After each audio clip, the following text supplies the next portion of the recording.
Kind of fun how one transaction can impact an assets, liabilities, or equity account and a revenue or expense account, right? Remember, in the end, the debits have to equal the credits for each transaction. It's like the cardinal rule of bookkeeping. I'm going to keep working on loose journal entries. You go ahead and check out this video from another bookkeeping expert. So when I work with bookkeepers, especially those that are just starting out, the whole debit credit story can get very confusing.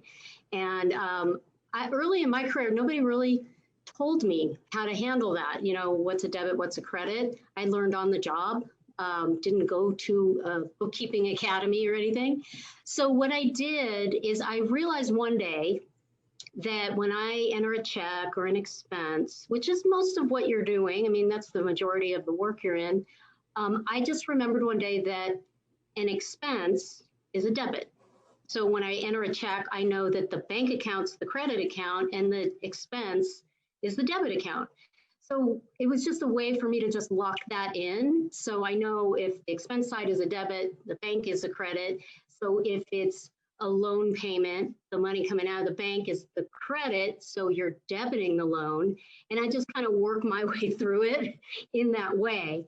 A lot of other accountants and bookkeepers have a nice little cheat sheet that they keep on their computer for a while until you can memorize which accounts are normally naturally debit accounts and which accounts are normally naturally credit accounts.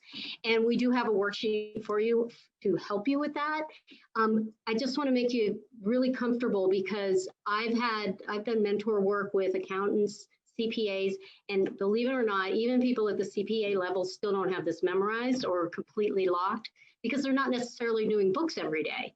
And so I've run across quite a few accountants who have debit credit cheat sheets right next to their computer just so they don't have to think too hard when the question does come up. It's just right there, just glance at it.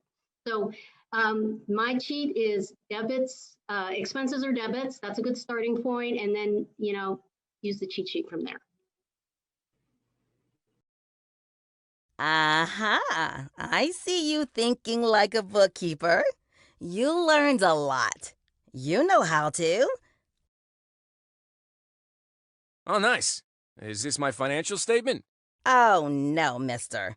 We have a lot more work to do. This is only the first piece. Hey, where's my scone?